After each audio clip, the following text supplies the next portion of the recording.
Can messy and minimalism coexist? Hi, I'm Mia from Mia Danielle, and I help you to create holistic, clutter-free spaces. And today, I want to talk about where minimalism meets messiness. Can they actually coexist? I have people reaching out to me quite often about, I have a messy partner. My husband is super messy, and, I just don't feel like it's possible for us to really be clutter-free because we're such messy people.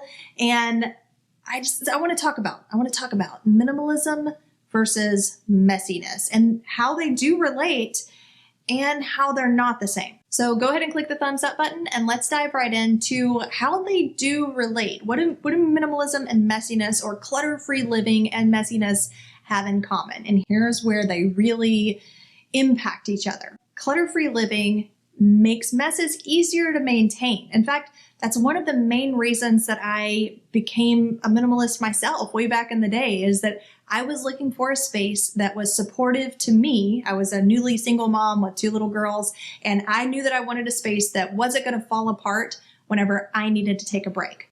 At the time, I was having ups and downs with my energy, and I just wanted to have a space that was going to be supportive to us whenever I took a break. And a big part of that is being able to maintain messes, because kids make messes, right? We all make messes. Can minimalism and messiness coexist, though?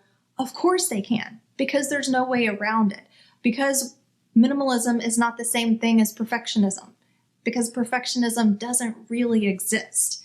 People may be perfectionists and try to attain perfectionism, but they never will, because it's not something that exists. And as long as we are humans who physically have to consume things, we are consumers by nature. We have to consume food, we have to consume clothes, and we consume things. You're never going to be free of any kind of messes. You can create systems to contain messes. You can make sure that the trash gets thrown in the trash can so that the mess is contained in that area. But realistically, there are going to be times when there are messes, and that's okay. It doesn't mean that you're not living a clutter-free life or that you even have excess. But you will find that when you get rid of the excess, that if you do move a little more toward minimalism and remove a lot of that excess, that you're not going to have the mess problem, because there's just not going to be as much stuff there to make a mess with, So maybe you'll see some dishes that are left on the counter or in the sink. And it doesn't mean that you have too many dishes. Maybe those are all the dishes that you have, and they just happen to all be in use and they're all in the sink or on the counter.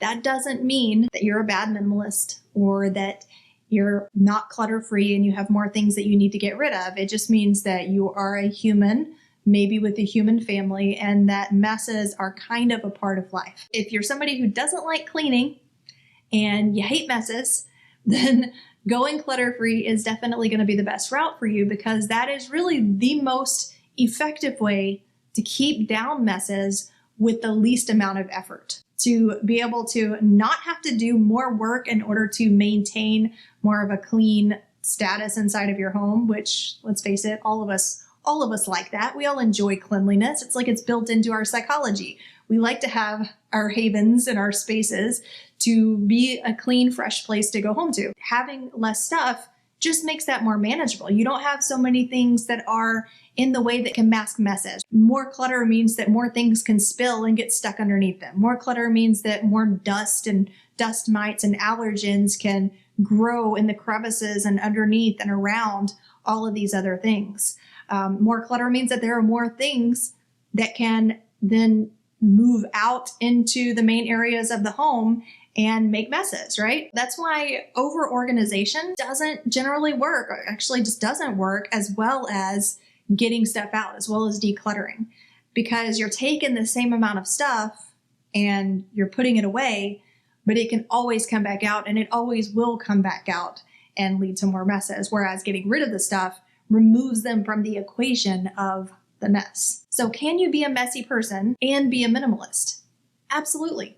I mean, all you have to do is make the decision to discard the things that are excess that you aren't using. And any person can do that, messy or not, right? It's just a matter of making a decision about a belonging and removing them from the equation of mess. That makes sense, right? I think that makes sense. Now, a lot of people struggle with this in the process of trying to become clutter-free. So, they've been living with 20 years worth of belongings for a really long time. And now they've decided to go through the basement, to go through the boxes, to go through the cupboards and the cabinets and all of that stuff, and to finally create that space for themselves. It's going to feel oh so fresh, and they're going to have the mental clarity and all of the benefits that come along with living a clutter-free life. And in the process of going through all of these spaces, all of a sudden their house looks like a disaster. And it's like a freak out point, right? People will come to me and be like, I'm doing something wrong. Like there's messes all over the place. And like all of this stuff is just tracked out. My home has never looked worse. And that's normal. It's totally normal for the mess to get way worse in the process of decluttering before it gets better. And that's actually a good thing, because that means that you're reaching the areas that you don't normally reach. Our cupboards can be deep, right? I've had cabinets before that I would have to lean into to reach the back of the cabinet. Some of our closets are really deep. And if you're seeing a big mess as you're decluttering, that just means that you're getting to those areas, those deep areas that you don't get to very often, and that you're making a lot of progress. Now, sometimes it may take a little longer than what you hoped it would take. And of course, I always say if you want a shortcut, then you should take a look at my masterclass where I share my holistic clutter-free formula, because I share how you can make the process of letting things go easier, which a lot of times is the hang up for people.